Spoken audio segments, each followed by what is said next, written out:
BJP और BJP के नेताओं के कुकर्म और कुकृत्य के खिलाफ, उसके तरीके के खिलाफ, जो कंप्लीट डेमोक्रेसी और आर्थिक आज़ादी के सवाल पर, इंडियन संविधान के सवाल पर और इतिहास के सवाल पर लगातार सबसे ज़्यादा बात रखता हो बिना जाति धर्म के मजहब के। आखिर क्या कारण है कि जब मैंने कई बार लालू जी से भी हम मिले और तब भी ये बात हुई कि तेजस्वी जी बैठेंगे करेंगे, आखिर कौन क्या कारण है? मैंने कई बार कहा कि ये चुनाव 2025 का नहीं है। यदि किन्हीं के मन में यह सवाल है कि 2025 के चुनाव को देखते हुए मैं कोई राजनीति करूं, तो आज जब कांग्रेस ने बड़ा दिल दिखाया है 2000 अपने, चाहे ममता दीदी इतना ज़्यादा परेशान होने के बावजूद कांग्रेसी लोकल इकाई क्या नहीं कहा, तब ममता दीदी साथ में है। लोकल इकाई दिल्ली की क्या नहीं कहा, तब उन्होंने बड़ा दिल दिखाया अरविंद केजरीवाल जी को। लगातार कांग्रेस से राहुल गांधी जी ने जिस तरीके से बड़प्पन और दिल दिखाया है, क्या हम बिहार में उस बड़प्पन के साथ खड़े नहीं हो सकते? क्या दिल नहीं दिखा सकते? जबकि मैंने कई बार नीतीश जी को अपना प्रयास किया कि मैं, हमारे नेता भी प्रयास किए, हमारे लोग भी प्रयास किए कि हम लोग चाहते हैं कि आपको जो अच्छा लगे, जिस रूप में अच्छा लगे, हम लोग चाहते हैं महागठबंधन का हिस्सा हों। आप राजा हैं, तय आपको करना है, आपको जरूरत है किसकी की नहीं है। वैसे तो मैं लगातार बिहार के हर जगह, हर क्षेत्र में, हर घर में हूँ।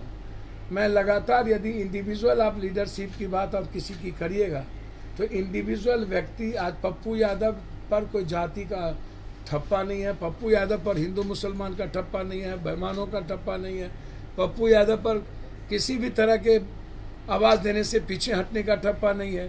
तो मैं लगातार कोसी सीमांचल से लेकर मिथिलांचल के 5 सीटों पर, आज नहीं 1 सालों से लगातार मेरा प्रयास जारी है कि मैं इसको कैसे मजबूत करूं और कोसी सीमांचल मिथिलांचल में सभी जाति को कैसे लाऊं। और मेरा ये प्रयास रहा है कि इस हर जाति को एक साथ लाने का प्रयास मैं लगातार किया। मेरा जो कैरेक्टर रहा है, मेरा जो वे रहा है, तरीका रहा है, उसमें मैंने हमेशा कोशिश की कि सबको साथ लेके चलें और एक कैरेक्टर के साथ जिए। और फिर मैंने कभी दलगत चीज़ों को भी नहीं देखा, सबके लिए मैं खड़ा रहा और मददगार रहा। ऐसे समय में कोसी सीमांचल हमेशा वहाँ की जनता चाहती है कि पप्पू यादव हिस्सा महागठबंधन का हो, और इसीलिए मैंने कभी इस मामले से अलग नहीं हुआ। मैं हमेशा, हमारी कोशिश रही कि मैं महागठबंधन का हिस्सा बनूं। आखिर क्या दिक्कत है राजद या जदयू के किसी व्यक्ति को, ये मैं नहीं बता सकता हूं। मैंने हमेशा कहा है, दोबारा मीटिंग जिसमें 26 अन्य पार्टियों को भी जोड़ा गया, अच्छी बातें हैं। और मैं आज भी कह रहा हूं, मैं लगातार 5 सीटों पर अपना प्रयासरत हूँ। मैं 5 सीटों पर तैयारी में लगातार कर रहा हूँ, लेकिन महागठबंधन के हिस्सा बनने में उनके विचारों के साथ मैं खड़ा रहूँ। मेरी ताकत रही या नहीं रही, 1% की मेरी ताकत है या 2% की है। मैं कई बार कह चुका हूँ कि तीसरी जो फ्रंट है, वो जब कभी चुनाव आता है, तब जब तीसरा फ्रंट बनने की बात आती है, तो वह लोगों के बीच विश्वसनीयता खड़ा नहीं कर पाती है। हम तीसरे फ्रंट बनाते हैं, फिर बिखर जाते हैं और फिर 5 साल साथ नहीं रहते हैं, फिर एक साथ मुद्दों पर काम नहीं करते हैं। तो ये तीसरा फ्रंट है, मैं किसी तीसरे फ्रंट की ताकत को कमज़ोर नहीं कर सकता हूँ। बसपा की अपनी ताकत है, AIMM की छोटी ताकत है, या AIMM का बिल्कुल है, बीजेपी समझती है इसी नफरत से उसकी पार्टी जिंदा रहेगी, AIMM भी समझती है मेरी इसी आइडियोलॉजी से मेरी पार्टी जिंदा रहेगी। तो यदि बीजेपी गलत नहीं है तो AIMM को भी बहुत गलत नहीं कहा जा सकता है। बहुत क्लियर है इस मामले में, क्योंकि बीजेपी भी अपने नफरत का आधार चुनती है, AIMM भी अपने तरीके, अपनी आइडियोलॉजी का आधार चुनती है। कल के दिन जिस तरीके से आप लगातार चिराग जी शहाबुद्दीन जी से मिले, के पत्नी से मिले, कब तक आप शहाबुद्दीन जी के पत्नी को तिलांजलि देंगे? मैं आपसे पूछना चाहता हूँ। कल कई तरह की चीज़ें आप लगातार बीजेपी कहीं ना कहीं, अब मुख्तार अंसारी के बेटे को बीजेपी ने एक्सेप्ट कर लिया। अब दूसरे मीटिंग में भी आपने हमको नहीं बुलाया, चलिए कोई बात नहीं है, आपने नहीं बुलाया। आज तक मैंने बात करने का प्रयास किया, कोई बात नहीं, और भी प्रयास हम करेंगे। हम चाहेंगे कि अगस्त तक हम लगातार इस प्रयास को रखें, हमें कोई कमजोर ना आके। और मैं कोई अलग नहीं हूँ, कोई कमजोर भी नहीं हूँ। बस मेरी कमजोरी जनता है, इसीलिए मैं महागठबंधन का हिस्सा बनना चाहता हूँ। आप महागठबंधन, एक मिनट, मेरी कमजोरी जनता है, क्योंकि मैं जनता से हूँ और हर घर से जुड़ा हुआ हूँ।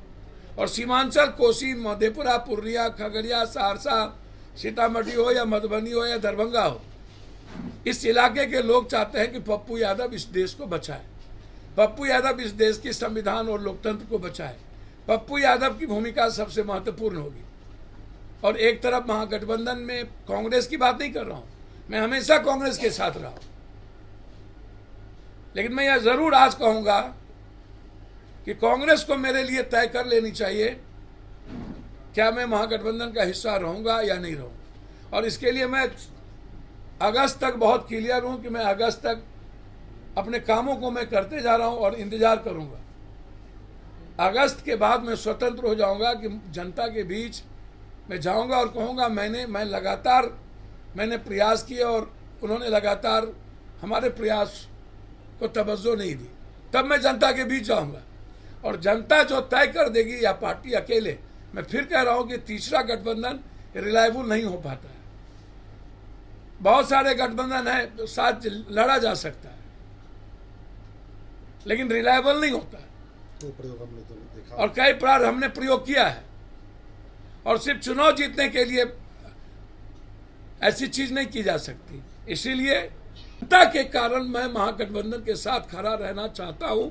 जो मेरी आइडियोलॉजी है, उस आइडियोलॉजी के कारण महागठबंधन के साथ खड़ा रहना चाहता हूं।